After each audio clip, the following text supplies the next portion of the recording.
प्रस्तुत है आज का रामचरितमानस पाठ।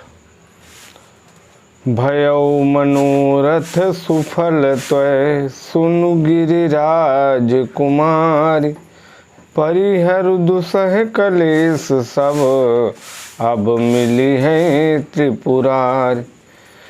हे पर्वतराज की कुमारी, सुन तेरा मनोरथ सफल हुआ। तू अब सारे असह्य कलेशों को त्याग दे, अब तुझे शिवजी मिलेंगे।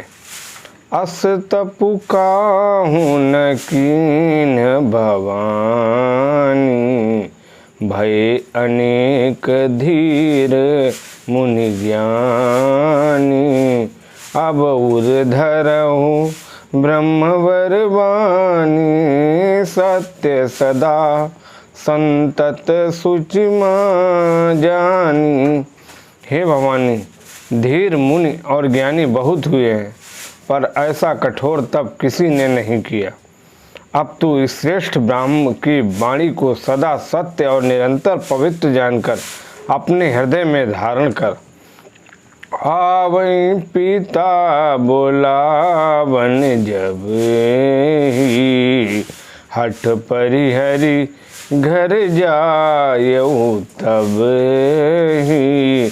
मिलहि तुम्हें जब सप्त ऋषि सा, जाने हूँ तब प्रमाण बागी सा।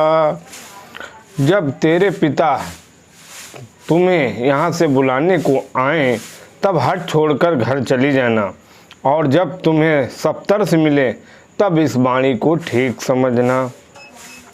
सुनत गिरा विधि गगन बखानी, पुलक गात गिरिजा हर सानी।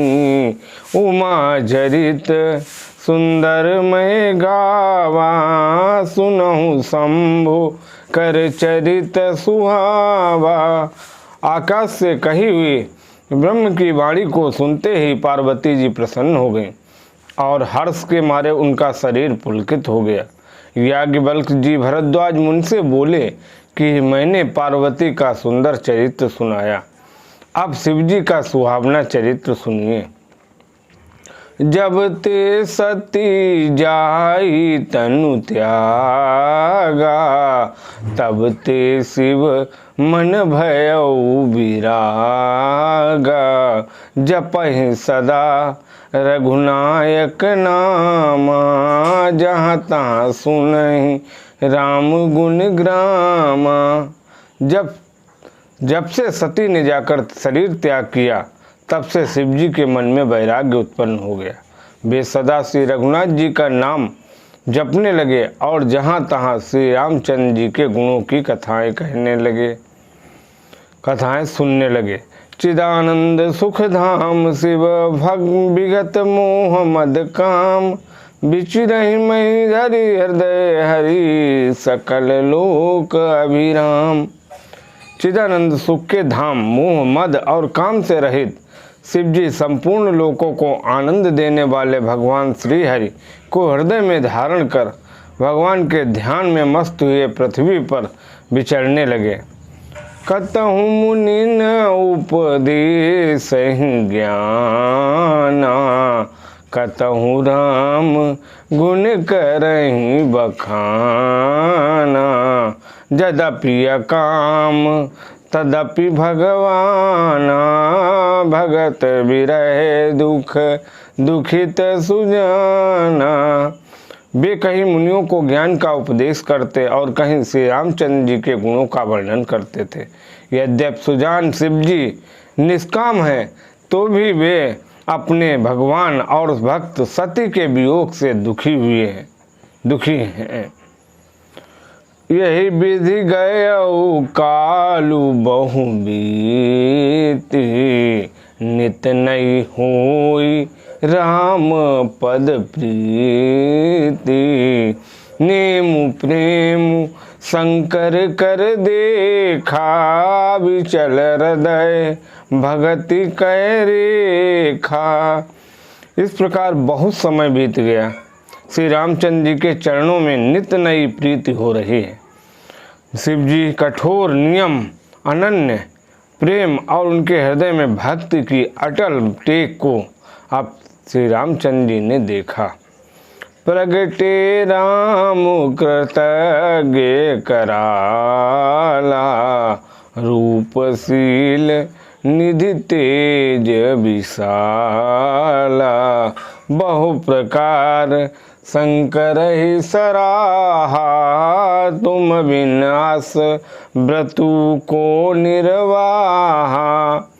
हे कृतज्ञ, तब कृतज्ञ उपकार मानने वाले कृपालु रूप और शील के भंडार महान तेज पुंज भगवान श्री रामचंद्र जी प्रकट हुए।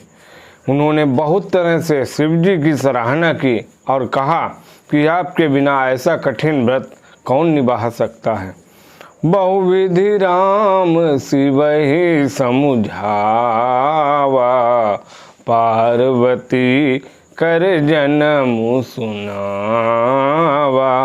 अति पुनीत गिरिजा कई करनी, बिस्तर सहित कृपा निधि बरनी। श्री रामचंद्र जी ने बहुत प्रकार से शिव जी को समझाया और पार्वती जी का जन्म सुनाया। कृपा निधान श्री रामचंद्र जी ने विस्तार पूर्वक पार्वती की अत्यंत पवित्र करनी का वर्णन किया। अब विनती मम सुनहु शिव जो मुँह पर निज नेहु, जाय विवाह शैल जही, या मोहि मांगे देहु। फिर उन्होंने शिव जी से कहा, हे शिव जी, यदि मुझ पर आपका स्नेह है तो आप मेरी विनती सुनिए, मुझे ये मांगे दे दीजिए कि आप जाकर पार्वती जी के साथ विवाह कर लें। कहा शिव यद्यपि उचित अस नाही, नाथ वचन पुनि मिटि न जाहि, सिर धरियायसु करिय तुम्हारा, परम धर्म यह नाथ हमारा। शिव जी ने कहा, यद्यपि ऐसा उचित नहीं है, परंतु स्वामी की बात भी मेटी नहीं जा सकती। हे नाथ, मेरा यही परम धर्म है कि मैं आपकी आज्ञा को सिर पर रखकर उसका पालन करूं। मातु पिता गुरु प्रभु कई बानी, बिनहि विचार करिया शुभ जानी, तुम सब भांति परम हितकारी, आज्ञा सिर पर नाथ तुम्हारी। माता पिता और गुरु और स्वामी की बात को बिना ही विचारे शुभ समझकर करना अर्थात मानना चाहिए। फिर आप तो सब प्रकार से मेरे परम हितकारी हैं। हे नाथ, आपकी आज्ञा मेरे सिर पर है। प्रभु तो स्यों सुनि शंकर बचना, भक्ति विवेक धर्म जुत रचना, कहा प्रभु हर तुम्हार पन रहे, अब उर राखेऊ जो हम कहें। शिव जी की भक्ति ज्ञान और धर्म से युक्त वचन रचना सुनकर प्रभु श्री रामचंद्र जी संतुष्ट हो गए। प्रभु ने कहा, हे हर, आपकी प्रतिज्ञा पूरी हो गई। अब हमने जो कहा है उसे हृदय में रखना। अंतर्धान भय अस भाखी, शंकर सोई मूरति उर राखी, तब ही सप्त ऋषि शिव पहियाए, बोले प्रभु अति बचन सुहाए। इस प्रकार कहकर श्री रामचंद्र जी अंतर ध्यान हो गए। शिव जी ने वह मूर्ति अपने हृदय में रख ली। उसी समय सप्त ऋषि शिव जी के पास आए। प्रभु महादेव जी ने उनसे अत्यंत सुहावने वचन कहे। पार्वती पहि जाए तुम प्रेम परीक्षा लेहु, गिरि प्रेरि पठे भवन दूरी करे संदेह। आप लोग पार्वती के पास जाकर उनके प्रेम की परीक्षा लीजिए और हिमाचल को कहकर उन्हें पार्वती को लिवा लाने के लिए भेजिए तथा पार्वती को घर भिजवाइए और उनके संदेह को दूर कीजिए। ऋषिन गौरी देखी तहाँ कैसी मूर्तिमंत तपस्या जैसी। बोले मुनि सुनु शैल कुमारी करहु कवन कारण तपु भारी। ऋषियों ने वहां जाकर पार्वती जी को कैसी देखा, मानो मूर्तिमान तपस्या ही हो। मुनि बोले, हे शैल कुमारी, सुनो, तुम किस लिए इतना कठोर व्रत कर रही हो? के अवराधौ का तुम चाहू, हम सन सत्य मरमु किन कहाऊ। कहत बचनु मनु अति सकुचाई, हंसियों सुनी हमारी जड़ताई। तुम किसकी आराधना करती हो और क्या चाहती हो? हमसे अपना सच्चा भेद क्यों नहीं कहती? पार्वती जी ने कहा, बात कहते मन बहुत सकुचाता है। आप लोग मेरी मूर्खता सुनकर हंसेंगे। मनु हठ परा न सुनई सिखावा, चहत बारी पर भीत उठावा।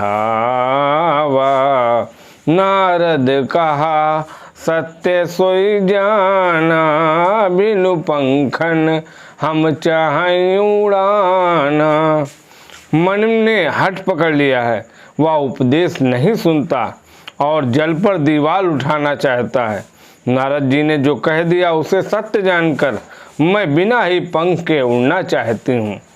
देखो मुनि अविवेकु हमारा, चाहिए सदा शिवहि भरतारा। हे मुनियों, आप मेरा ज्ञान तो देखिए कि मैं सदा शिवजी को ही पति बनाना चाहती हूँ। सुनत बचन बिहसे ऋषय, गिरि संभव तोय दे। नारद कर उपदेश सुनी, कहाऊ बसे हूँ कि सुगे। पार्वती जी की बात सुनते ही ऋषि लोग हंस पड़े और बोले, तुम्हारा शरीर पर्वत से ही तो उत्पन्न हुआ है। भला कहो तो नारद का उपदेश सुनकर आज तक किसका वह घर बसा है? दक्ष सुतन उपदेश ही जाई, तिन पे भवनु न देखा पाई। चित्रकेतु कर घरुअनु उनघाला, कनक कशिपु कर पुनियस हाला। तब सप्त ऋषियों ने कहा कि नारद जी ने जाकर दक्ष के पुत्रों को उपदेश किया था, जिससे उन्होंने फिर लौटकर घर का मुख नहीं देखा। चित्रकेतु के घर को नारद ने ही चौपट कर दिया। फिर यही हाल हिरण्याकश्यप का हुआ। नारद सिख जे सुनई नर नारी, अबस होई तजी भवनु भिखारी। मन कपटी तन सज्जन चीना, आप सरिस सबही चहकीना। जो स्त्री पुरुष नारद की बात सीख सुनते हैं, वे घर बार छोड़कर अवश्य ही भिखारी हो जाते हैं। उनका मन तो कपटी है, शरीर पर सज्जनों के निशान हैं। वे सभी को अपने समान बनाना चाहते हैं। तेहि के वचन मानि विश्वासा, तुम चाहो पति सहज उदासा। निर्गुण निलज कुबेश को कपाली, कुल आगे दिगंबर ब्याली। उनके वचनों पर विश्वास मानकर तुम ऐसा पति चाहती हो जो स्वभाव से ही उदासीन, गुणहीन, निर्लज्ज, बुरे वेश वाला, नर कपालों की माला पहनने वाला, कुलहीन, बिना घरबार का, नंगा और शरीर पर सांपों को लपेटे रखने वाला है। काऊ कवन सुख असबर पाए, भल भूली हूँ ठग के बहुराए।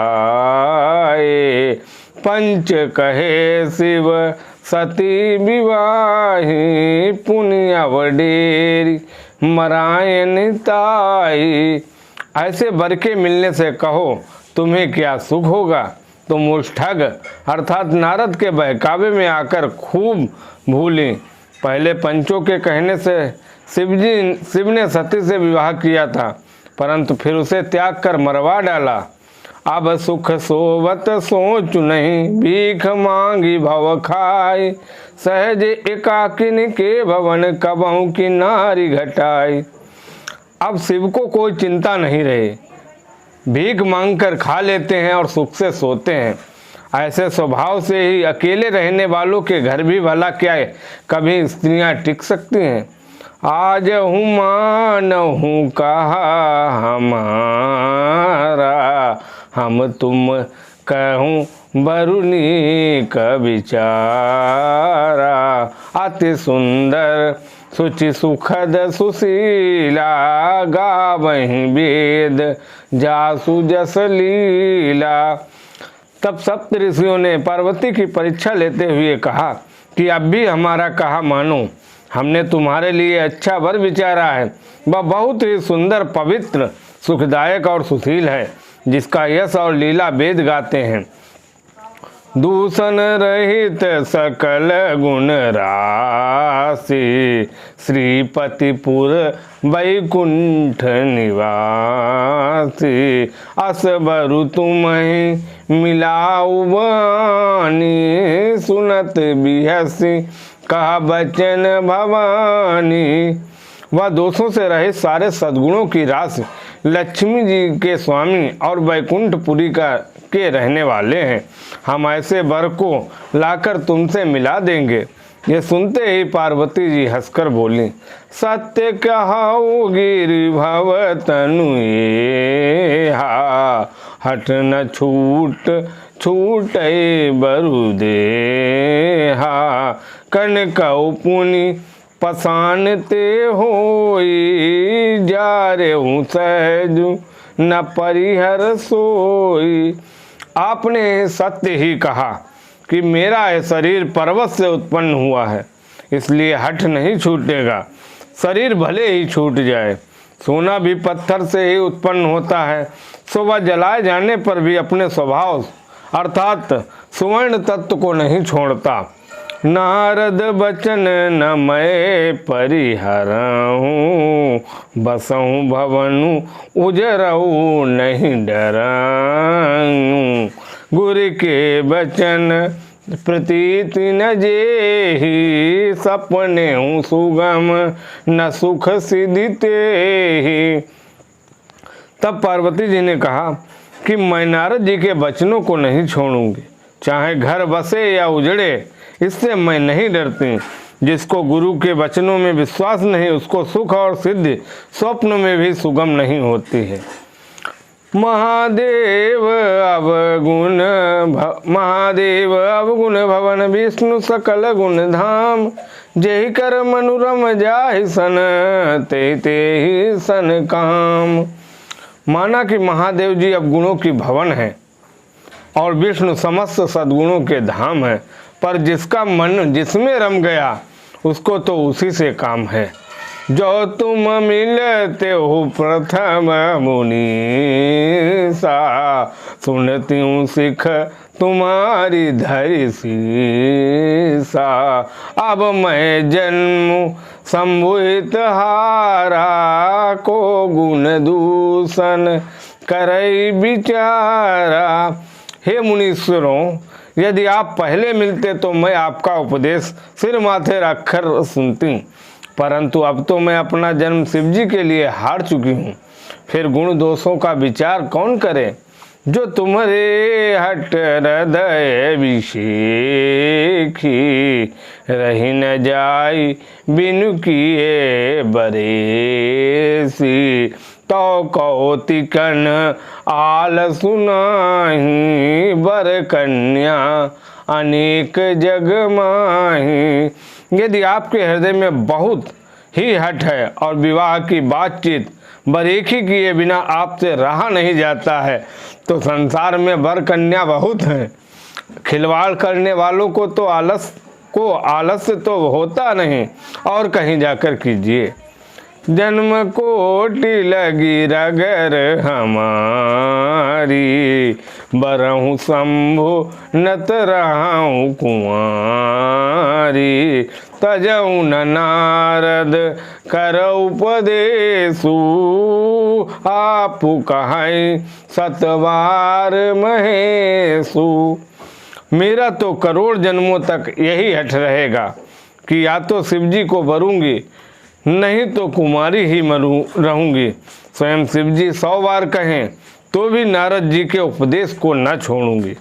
मैं पापरऊँ कहाई जगदम्बा, तुम ग्रह गवनहु भयो विलम्बा। देखी प्रेम बोले मुनि ज्ञानी, जय जय जगदम्बिके भवानी। जगत जननी पार्वती जी ने फिर कहा कि मैं आपके पैरों पड़ती हूँ, आप अपने घर जाइए, बहुत देर हो गई। शिव जी में पार्वती जी का ऐसा प्रेम देखकर ज्ञानी मुनि बोले, हे जगत जननी, हे भवानी, आपकी जय हो जय हो। तुम माया भगवान शिव सकल जगत पितुमा, तुनाई चरण सिर मुनि चले, पुनि पुनि हर्षत गातु। आप माया हैं और शिव जी भगवान हैं, आप दोनों समस्त जगत के माता पिता हैं। ये कहकर मुनि पार्वती जी के चरणों में सिर नवाकर चल दिए। उनके शरीर बार बार पुलकित हो रहे थे। जाई मुनि हिम बंतु पठाए, कर बिनती गिर जय ग्रह लाए। बहुरी सप्त ऋषि शिव पहि जाई, कथा उमा कई सकल सुनाई। फिर मुनियों ने जाकर हिमवान को पार्वती जी के पास भेजा और वे विनती करके उनको घर ले आए। फिर सप्त ऋषियों ने शिव जी के पास जाकर उनको पार्वती जी की सारी कथा सुनाई। भय मगन शिव तुन सुनत सनेहा, हरसि सप्त ऋषि गवने गेहा। मनु थिर करी तब शंभु सुजाना, लगे करन रघुनायक ध्याना। पार्वती जी का प्रेम सुनते ही शिव जी आनंद मग्न हो गए। सप्त ऋषि प्रसन्न होकर अपने घर ब्रह्मलोक को चले गए। तब सुजान शिव जी मन को स्थिर करके श्री रघुनाथ जी का ध्यान करने लगे। तारकु असुर भयउ तेहि काला, भुज प्रताप बल तेज विशाला। ते सब लोकपति जीते, भय देव सुख संपत्ति रीते। उसी समय तारक नाम का असुर हुआ, जिसकी भुजाओं का बल, प्रताप और तेज बहुत बड़ा था। उसने सब लोक और लोकपालों को जीत लिया। सब देवता सुख और संपत्ति से रहित हो गए। अजर अमर सो जीत न जाई, हारे सुर करि विविध लड़ाई। तब बिरंची सन जाई पुकारे, देखे विधि सब देव दुखारे। वह अजर अमर था, इसलिए किसी से जीता नहीं जाता था। देवता उसके साथ बहुत तरह की लड़ाइयाँ लड़कर हार गए। तब उन्होंने ब्रह्मा जी के पास जाकर पुकार मचाई। ब्रह्मा जी ने सब देवताओं को दुखी कहा, सब देवताओं को दुखी देखा। सब सन कहा बुझाई, विधि धनुज निधन तब होय। शंभु शुक्र शंभूत सुत, यही जीत न सोय। ब्रह्मा जी ने सबको समझाकर कहा, इस दैत्य की मृत्यु तब होगी जब शिव जी के बीज से पुत्र उत्पन्न हो, इसको युद्ध में वही जीतेगा। इसी के साथ आज का रामचरितमानस पाठ यह समाप्त होता है। बोलो जय सिया राम।